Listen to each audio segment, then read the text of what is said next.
Медицина – это самая точная наука среди всех наук о жизни. До появления современной медицины существовала традиционная народная медицина. В древности, при отсутствии современных высокотехнологичных приборов и биологии выявления болезней и подбор методов лечения требовали усилий нескольких поколений, как будто на ощупь.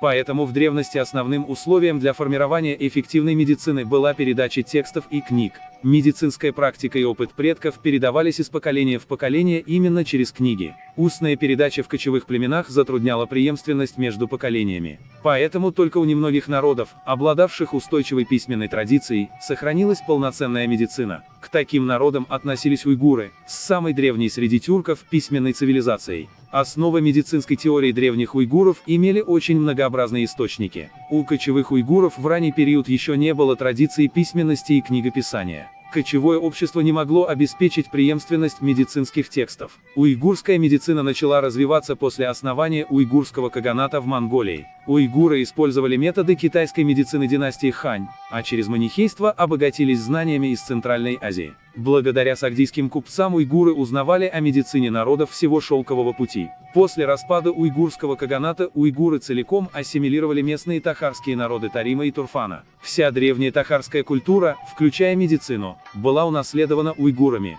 После принятия ислама уйгурами-караханидами произошло заимствование из арабо-персидской медицины. Синтез всех этих медицинских направлений сформировал богатую традиционную медицину уйгурского народа. Корни уйгурской традиционной медицины в медицине древних оседлых тахарских народов Тарима и Турфана, ассимилированных уйгурами. Тахары, эти древние жители Тарима, были как греческие полисы, цивилизованные государства. Еще до династии Хань тахары уже были оазисными государствами с письменной традицией. Это была земледельческая цивилизация с тысячелетней письменной историей. Основы древней медицины сложились еще до 4-го тысячелетия до нашей эры. Считалось, что все в природе и во Вселенной состоит из 4 стихий – огня, воздуха, земли и воды, в их взаимодействии и противоборстве. Жизнь человека – результат сочетания этих 4 стихий природы, и она поддерживается под постоянным и непосредственным их влиянием. Легенда гласит, что более чем 400 лет до нашей эры врач по имени Хазыба из оазиса Таримской долины составил травник из 312 лекарственных растений. Это привлекло древнегреческого врача Филатуса.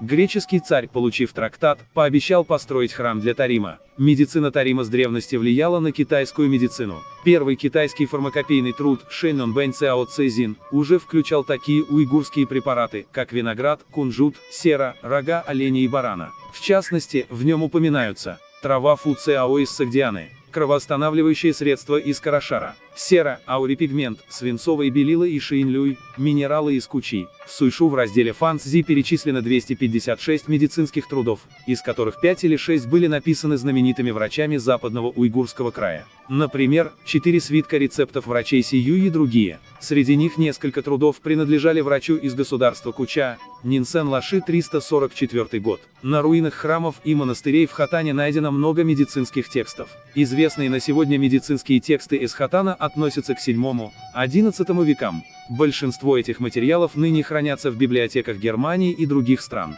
В VIII веке известный хотанский врач по имени Басилахан был приглашен в Тибет. Он перевел на тибетский язык около 10 уйгурских медицинских книг, включая сокровенное знание медицины. Царь Тибета Чесонгда Цеан приказал собрать их в полное собрание сокровенного знания рода Ван.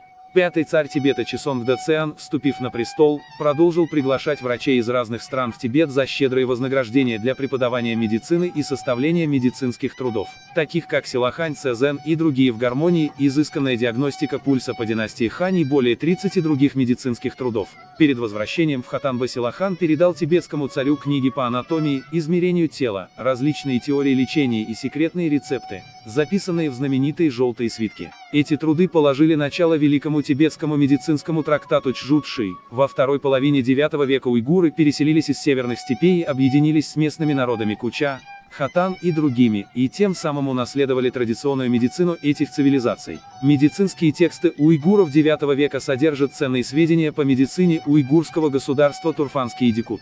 Там описаны практики различных клинических специальностей и содержат подробные методы лечения болезней. В эпоху Тан и Сун уйгурская медицина переживала расцвет, распространившись даже до Сиани и юго-восточных морских портов Шанхая. монах Цзянь Цзюнь из Линчжоу отправился проповедовать в Японию. Но после нескольких неудачных попыток пересечь море заболел глазной болезнью и ослеп. Многочисленные лечения в Китае ему не помогали, пока врач-уйгур из Турфана не провел ему операцию и он полностью исцелился. Это говорит о высоком уровне хирургии у уйгуров того времени. Уйгурский ученый Аль-Фараби написал более 10 трудов по медицине. Он теоретически обосновал связь между 4 стихиями и физиологическими процессами в теле. Это сыграло важную роль в развитии уйгурской медицины и оказало влияние на труды его ученика Ибн Сины, канон врачебной науки, а также сильно повлияло на медицину арабов и народов Средней Азии. После завоевания Индии Бабур вывез множество уйгурских медицинских книг, и поэтому в наше время были найдены древние уйгурские медицинские рукописи в Индии и Пакистане.